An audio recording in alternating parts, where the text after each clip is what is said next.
नमस्कार, मैं हिमांशु सेन, हिंदी तथा आधुनिक भारतीय भाषा विभाग, लखनऊ विश्वविद्यालय से आज आपसे अर्थ विज्ञान पर चर्चा करूंगी। जैसा कि नाम से ही स्पष्ट है, अर्थ विज्ञान अर्थात अर्थ का विज्ञान, अर्थात भाषा विज्ञान का वह अंग जिसमें हम अर्थ का विशिष्ट, सुव्यवस्थित और क्रमबद्ध अध्ययन करते हैं।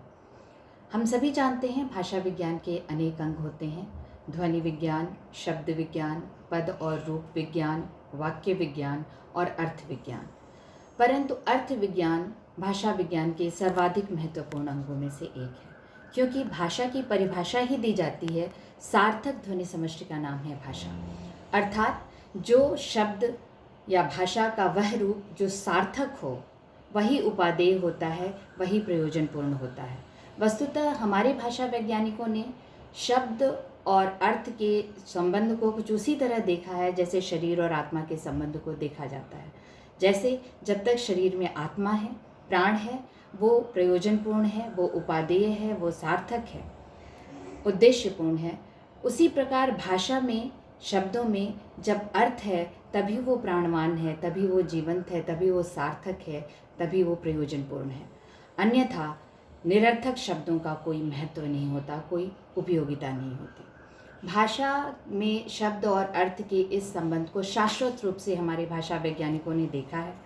बहुत पहले से भर्तृहरि ने अपने वाक्य पदियम में अर्थ के महत्व को स्पष्ट करते हुए लिखा है कि यस्मित् तु चरिते शब्दे यदा योर्थ प्रतीयते तमाहुरर्थ तस्यैव नान्यर्थस्य लक्षणम्। अर्थात जब हम किसी शब्द का उच्चारण करते हैं तो उसके उच्चारण के साथ हमारे मन मस्तिष्क में जो प्रतिबिंब बनता है, जो बिंब उभरता है, वही उसका अर्थ होता है। इसके अलावा अर्थ का कोई अन्य लक्षण नहीं होता। स्पष्ट है कि भर्तृहरि यहाँ पर शब्द और अर्थ के गूढ़ और अटूट संबंध को परिभाषित कर रहे हैं।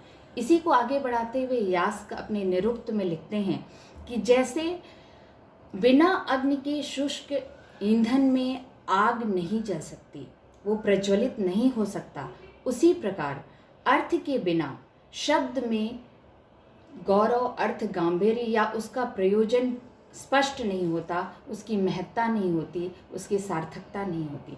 केवल शब्दों को दोहराने से कोई भी अर्थ भाषित नहीं होता, कुछ भी ग्रहण नहीं किया जा सकता, वो निरुद्देश्य होता है, निष्प्रयोजन होता है।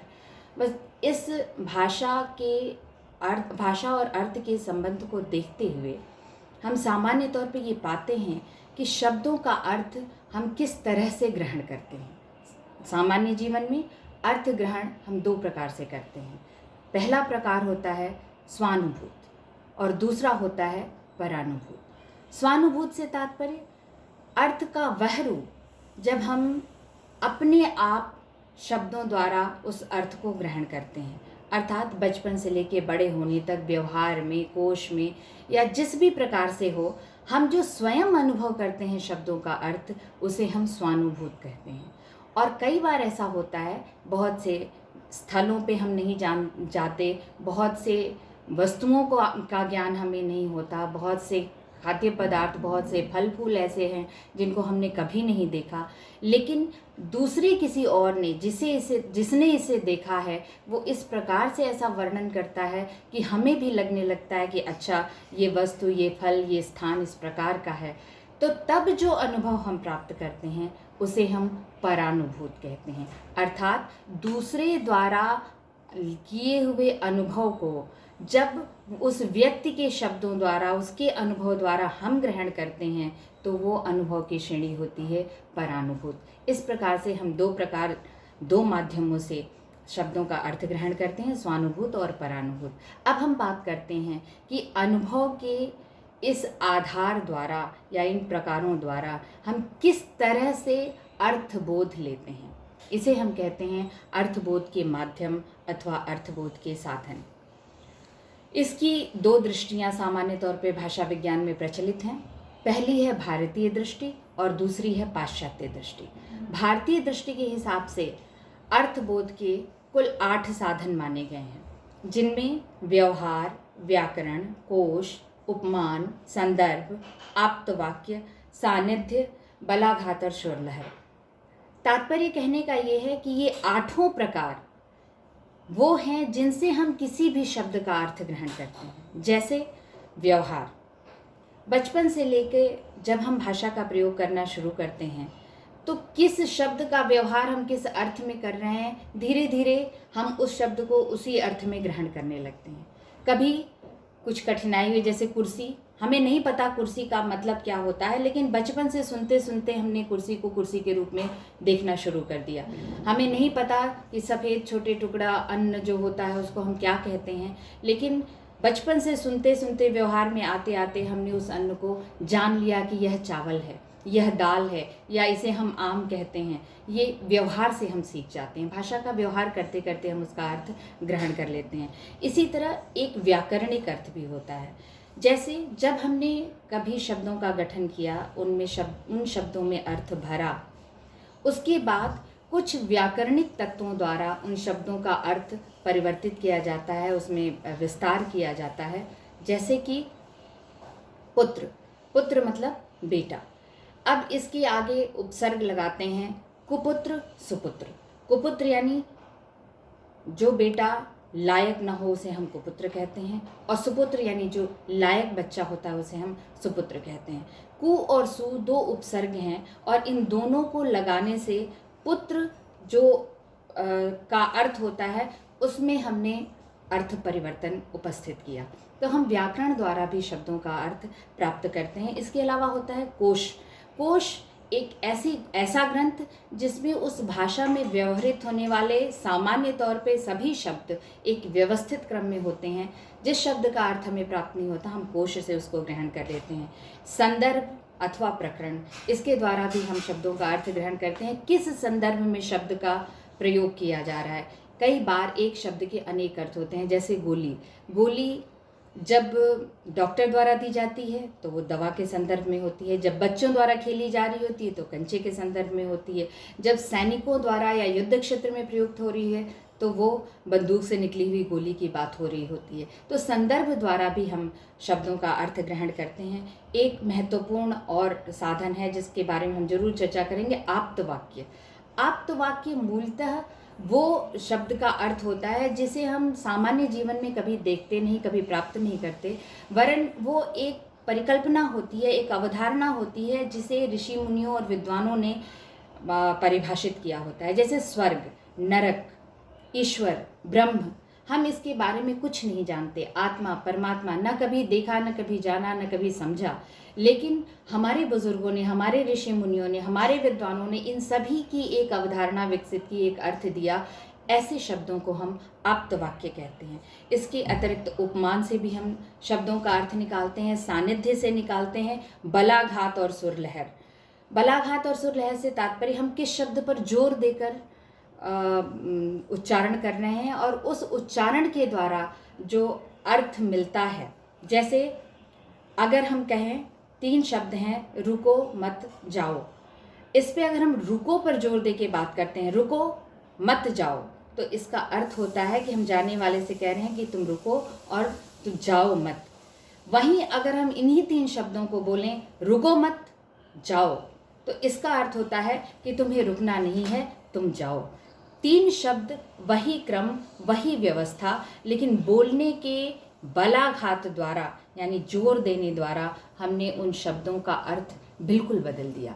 इसी तरह सुर लहर भी होता है जिससे कि शब्दों का अर्थ परिवर्तित होता है। जैसे राम गया प्रश्नवाचक है और राम गया ये सूचनात्मक है कि राम चला गया। तो ये सामान्य तौर पर हमारे वो माध्यम है, वो साधन है जिनसे हम शब्दों का अर्थ ग्रहण करते हैं। ये भारतीय दृष्टि है। पाश्चात्य दृष्टि के हिसाब से कुल 3 मार्ग उन्होंने बताए हैं। पहला है निदर्शन। निदर्शन यानी जिस वस्तु का अर्थ हमें जिस शब्द का अर्थ हमें निकालना है उस वस्तु को दर्शाकर, दिखाकर हम उस शब्द का अर्थ ग्रहण करते हैं। दूसरा विवरण। विवरण अर्थात शब्दों का वर्णन करके, उस वस्तु के बारे में बता करके हम उस शब्द का अर्थ ग्रहण कराते हैं। और तीसरा है अनुवाद। अनुवाद अर्थात जब किसी भाषा के शब्द का अर्थ बोध कराना हो तो उसे अपनी भाषा में या दूसरी भाषा में अनुवाद कर उस शब्द का अर्थ ग्रहण कराया जाता है। ये पाश्चात्य दृष्टि होती है अर्थबोध कराने की, अर्थबोध का माध्यम अथवा अर्थबोध का साधन। अब हम उस बिंदु पर बात करें जिसके लिए अर्थ विज्ञान जाना जाता है और जिसके कारण भाषा में आज तक जो भी वैशिष्ट्य पाया जाता है या जो भी परिवर्तन पाया जाता है वो नज़र आता है। भाषा की परिभाषा दी जाती है, भाषा समाज सापेक्ष होती है, भाषा परिवर्तनशील होती है, भाषा विकसनशील होती है, भाषा हस्तांतरित होती है। और इन सारी दृष्टियों से अगर हम भाषा को देखते हैं तो सबसे महत्वपूर्ण बिंदु जो दिखाई देता है वो ये कि ये सारा परिवर्तन मूल रूप से उसमें होने वाले अर्थगत परिवर्तन के कारण होता है। इस प्रकार भाषा का स्वरूप उसके सामान्य तौर पे अर्थ में होने वाले परिवर्तन के कारण दिखाई देता है। अर्थ परिवर्तन मूल रूप से किसी भी भाषा में 3 प्रकार से होता है। पहला है अर्थ विस्तार। अर्थ विस्तार यानी जब वो शब्द गढ़ा गया, जब उसका मूल अर्थ आया, समय के साथ साथ धीरे धीरे व्यवहारित होते होते, प्रयोग होते होते वो शब्द अपना विस्तार कर लेता है, उसका अर्थ इतना विस्तृत हो जाता है, वो बड़े परिप्रेक्ष्य में, बड़े भाव फलक पर उसका प्रयोग होने लगता है। इसे हम कहते हैं अर्थ विस्तार की प्रक्रिया। जैसे तिल एक खाद्य पदार्थ है, उससे निकलने वाला द्रव, उसे हमने प्रारंभिक रूप में कहा तेल। आज उस तेल का प्रयोग बड़े बृहत स्तर पर होता है। पहले तिल से निकलने वाले द्रव को तेल कहते थे, आज सरसों से निकले तो तेल, सूरजमुखी से निकलने वाला तेल, मूंगफली से निकले तो तेल, मिट्टी से निकले तो तेल, जितनी भी खाद्य वनस्पतियों से निकले तो तेल, यानी खाद्य पदार्थ या जिस भी रूप में वो जो द्रव निकलता है जिस भी चीज़ का, चाहे वो खाद्य पदार्थ का हो, यहाँ तक कि मिट्टी से भी हम निकालते हैं तो उसे तेल कहते हैं। तो हर चीज़ से निकलने वाला जो द्रव है उसे हमने तेल कहना शुरू कर दिया। ये तेल का अर्थ विस्तार हुआ। उसी तरह एक दूसरा परिवर्तन है जिसे हम कहते हैं अर्थ संकोच।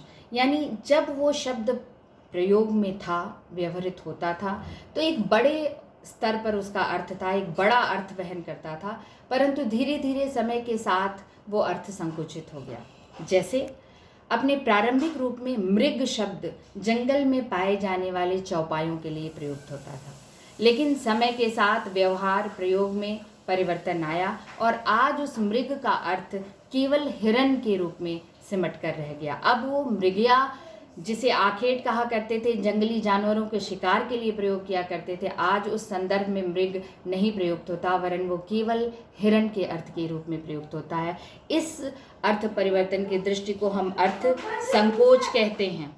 अर्थ विस्तार अर्थात अर्थ विस्तार के 2-4 और उदाहरण हम आपसे जरूर चर्चा करेंगे। जैसे तेल का उदाहरण दिया, उसी तरह प्रवीण यानी जब प्रारंभिक रूप था तो केवल वीणा में जो बजाने में जो दक्ष होता था उसे हम प्रवीण कहते थे, लेकिन आज वो किसी भी कार्य में दक्ष हो जाए, कुशल हो जाए तो उसे हम प्रवीण कहते हैं। एक नए शब्द में भी 2-4 उदाहरण हम दे दें, डालडा और सर्फ। ये दोनों डालडा वनस्पति घी का एक ब्रांड था, लेकिन इतना प्रयोग में आया कि चाहे वो रुचि हो या कोई अन्य वनस्पति घी हो, सामान्य तौर पर उसका प्रयोग ये होता है कि डालडा का प्रयोग किया जा रहा है या डालडा डालना है। अर्थ संकोच की दृष्टि से देखा जाए तो जैसे हमने मृग का उदाहरण दिया, वैसे मंदिर शब्द भी है। मंदिर प्रारंभिक रूप में किसी भी भवन के लिए प्रयुक्त होता था, परंतु आज उसका अर्थ संकोच हो गया है और वो केवल पूजा गृह के लिए प्रयुक्त होता है। एक तीसरा रूप जो अर्थ परिवर्तन का है और वो बहुत महत्वपूर्ण है, वो है अर्थादेश। अर्थादेश यानी शब्द जब अपने मूल रूप से परिवर्तित होकर कुछ और ही अर्थ देने लगे, कभी कभी वो बिल्कुल उल्टा अर्थ देने लगता है, उसे हम अर्थादेश कहते हैं। यह अर्थादेश 2 रूपों में दिखाई देता है। एक है अर्थोत्कर्ष, अर्थात जो मूल अर्थ था शब्द का, उससे बड़े स्तर पर, उससे व्यापक स्तर पर, उससे महत्वपूर्ण अर्थ देने लगे तो इसे हम अर्थोत्कर्ष कहते हैं। अर्थात जो उसका मूल अर्थ था उससे बड़ा अर्थ वो देने लगे। और दूसरा होता है अर्थोपकर्ष। अर्थोपकर्ष अर्थात जो मूल शब्द का अर्थ था उससे हे या निम्न अर्थ जब वो देने लगता है तो उसे हम अर्थोपकर्ष बोलते हैं। इन दोनों का उदाहरण अर्थोपकर्ष का एक उदाहरण, सबसे बढ़िया उदाहरण आज के दौर में अगर हम देखें तो नग्न लुंचित। नग्न लुंचित अपने मूल अर्थ में जैन साहित्य में प्रयुक्त होने वाला या जैन धर्म में प्रयुक्त होने वाला शब्द था। जब ऋषि मुनि साधना करते करते सिद्धावस्था के चरम पर पहुंच जाते थे तो उन्हें कहा जाता था नग्न लुंचित। आज वो शब्द अपना अर्थ गौरव खोते खोते नंगा लुच्चा के संदर्भ में प्रयुक्त होने लगा है और निम्न अर्थ देता है, हे अर्थ देता है। बिल्कुल जो व्यक्ति निकृष्ट होता है उसे हम नंगा लुच्चा, नग्न लुंचित अर्थ में देखते हैं। ये अर्थोपकर्ष का एक बहुत ही विशिष्ट और सटीक उदाहरण है। और अर्थोत्कर्ष का उदाहरण गोष्ठी। अपने प्रारंभिक रूप में गोष्ठी शब्द का अर्थ होता था वह स्थान जहाँ गाय बैल बांधे जाते हों या जानवर चौपाए जो पालतू होते थे वो बांधे जाते थे। आज गोष्ठी मतलब जहाँ विद्वान बैठते हों, उन्हें हम कहते हैं आज गोष्ठी होने वाली है। यहाँ उस अर्थ का विस्तार हुआ है, यहाँ अर्थ ने एक गौरव धारण किया है। पहले वो जानवरों के लिए प्रयुक्त होती थी, जानवरों के रहने के स्थान को कहते थे, आज विद्वानों की मंडली को कहते हैं कि गोष्ठी है। इसी प्रकार एक दूसरा शब्द है साहस। प्रारंभ में जो अनाचारी अत्याचारी होते थे उनको साहसी कहा जाता था। आज साहस यानी जो कुछ भी अतुलनीय काम करने वाले होते हैं, जो अदम्य ऐसा कार्य कर देते हैं जो सामान्य तौर पे मनुष्य नहीं कर पाते, तो हम उसे साहसी कहते हैं। ये अर्थोत्कर्ष का उदाहरण है। इस प्रकार से हम देखते हैं कि अर्थ परिवर्तन की जो 3 दिशाएं हैं, अर्थ विस्तार, अर्थ संकोच और अर्थादेश, तथा अर्थादेश के अंतर्गत अर्थोत्कर्ष और अर्थोपकर्ष, ये आज तक का वो स्वरूप दिखाते हैं भाषा का जिसमें अर्थ का परिवर्तन किस दिशा में, किस रूप में और कैसे होता है, इसका अध्ययन इन्हीं तीनों के अंतर्गत किया जाता है। अगर हम सामान्य तौर पर देखें तो अर्थ परिवर्तन की ये दिशाएं ही निर्धारित करती हैं कि भाषा किस तरह आगे व्यवहारित होती है, भाषा कैसे परिवर्तित होती है, भाषा कैसे विकसनशील होती है, किस तरह से वो अगली पीढ़ी को हस्तांतरित होती है। जैसे माउस अपने मूल रूप में क्या था और समाज सापेक्षता का प्रभाव है कि जैसे अनुसंधान हुआ, कंप्यूटर आया, कंप्यूटर के बाद माउस आज किस रूप में हम उसका व्यवहार जानते हैं, प्रयोग जानते हैं। ये है शब्दों का परिवर्तन और इस तरह उसमें अर्थ परिवर्तन भी होते रहते हैं। अर्थ परिवर्तन कैसे और क्यों होता है? वस्तुतः अर्थ परिवर्तन के अनेक कारण होते हैं, जिसमें मूल रूप से हम सामान्य तौर पर सरसरी तौर पर अगर बात कर लें तो साहित्यिक प्रयोग, सामान्य तौर पर अज्ञानता भी एक कारण है जिसके कारण अर्थ में परिवर्तन हो जाता है, भौगोलिक परिवेश, उच्चारण की प्रक्रिया, ऐसे बहुत से कारण हैं जिससे शब्दों में अर्थ परिवर्तन होता है और अर्थ परिवर्तन के कारण भाषा का स्वरूप परिवर्तित होता दिखाई देता है। अर्थ विज्ञान के अंतर्गत एक और महत्वपूर्ण बिंदु आता है कि शब्द किस प्रकार से अर्थ अपना रखते हैं और वहन करते हैं, जिसको हम बाद में अनेक विभागों के अंतर्गत उसका अध्ययन करते हैं, जैसे पर्याय विज्ञान आ जाता है। शब्दों को अगर सामान्य तौर पे देखें तो ऐसे शब्द जो अपना एक अर्थ रखते हैं उन्हें एकार्थी शब्द कहते हैं। कुछ शब्द ऐसे होते हैं जिनका अनेक अर्थ होता है, उन्हें बहुअर्थी शब्द कहते हैं। इन्हीं एकार्थी और बहुअर्थी शब्दों को लेकर कुछ अवधारणाएं विकसित हुई जिनमें पर्याय विज्ञान, विलोमता, समानता जैसी अवधारणाएं हैं हमारे सामने। आगे के वीडियो में हम इन पर चर्चा करेंगे। अभी हम यहीं पर विराम लेते हैं। बहुत धन्यवाद।